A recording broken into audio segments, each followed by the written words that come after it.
Beselect Africa TV sekhona-ke bafowethu khona la njengoba silokhu siqhubeke njalo ngohlelo ngoba sisenkonzweni yensizwa-ke umxolisi bafowethu. Ngiphethe intokazi-ke namanje ezoyichaza ukuthi ubani nokuthi imazi kanjani umxolisi ngongasila nkosazana. Sikubingelele sikwamukele kweSelect Africa TV. Ngiyabonga kakhulu. Hayi ungangibalekeli Angibaleki ngizama ukuthi ya mfowethu sizokhala namhlanje. Intokazi ayichaza ubani? Igama nguSne Mkhize noma sengishadile manje kodwa-ke ngaziwa ngoSne Mkhize.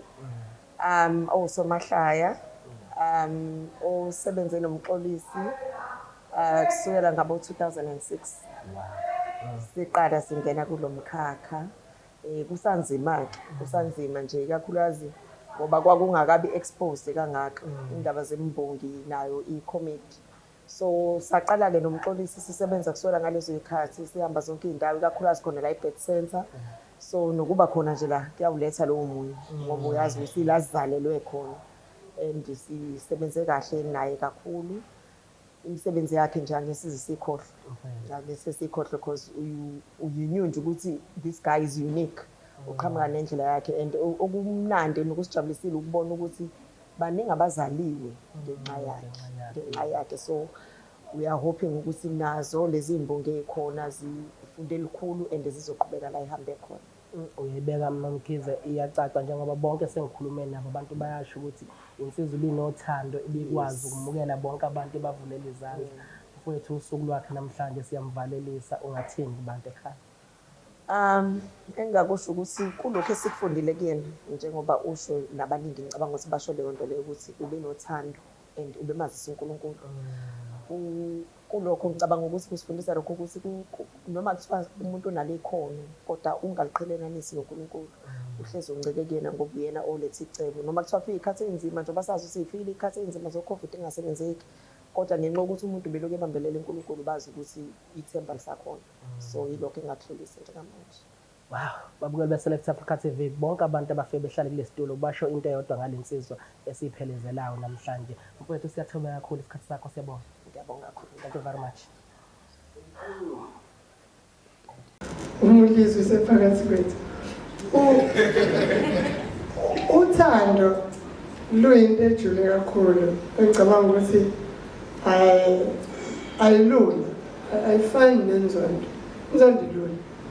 Because umuntu ongamfuni nongamkhonzile avoid. But uthando lunamandla aphindiwe. Ngoba ngisho ubuka isibonelo ngokweBhayibheli ukuthi walithanda kangakanani izwe uNkulunkulu waze wenza into extreme kanjani.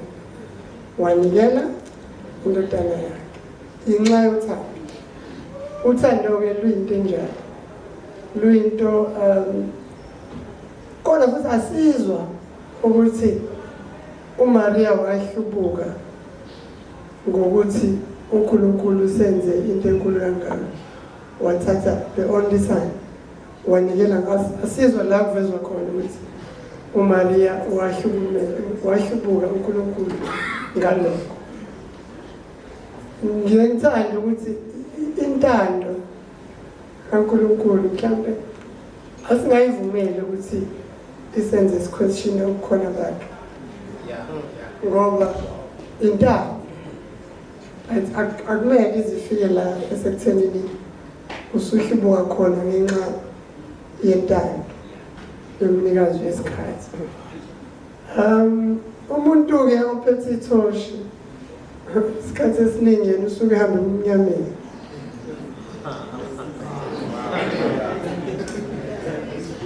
Umuntu ophethe ithoshi la usuke khona yena kusuke kumnyama. Inhloso isuke enkulu kunokukhanyiswa kwakhe. Inhloso isuke enkulu kakhulu kunokukhanyiswa kwakhe. Abanye-ke bahlukana phakathi. Khona bajabulelayo ukuthi uyasikhanyisela. Sikwazi ukubona kude kanje ngenxa yokuthi lo muntu uyasikhanyisela. Abanye kodwa baba nenkinga nokuthi yini ithoshi liphathwe yena.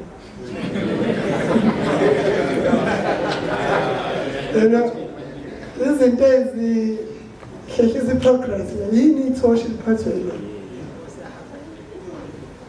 akhohlwe ukuthi athi-ke umuntu ophathiswa ithoshi akavamisile ukunaka umsindo ngoba i-speed sawo akasazi umhlaba omusha kulena yena wazisa isikhathi sokuqala nokufeza umsebenzi because njengoba phambili ubuka kude kakhulu kuye kube nzima-ke futhi nokubuka kude kakhulu ngoba uba wedwa noma uphakathi kwabanye umuntu obuka kude uba yedwa akukho la ayikho into ekwazi ukumgculisa uma indawo ayibonayo kumele ayichazele abantu abajabulile because umuntu ojabulile unamaphutha amaningi akanaki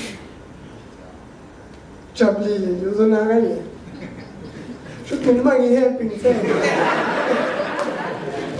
ngizonaka ukuthi wena ungitshela ngento ya-5 years or 10 years ukuthi kuzoba njani yabo ubuka lesi sikhathi umuntu osade kusona because asazi ukuthi i-poetry nesuthi iphile nini ekhanda lakhe ubani obezoyizwa uma echaza because i-poetry kade yabakhona but to be honest umuntu oyi-commercialize uyena umxolisi ukuthi bekwi-mainstream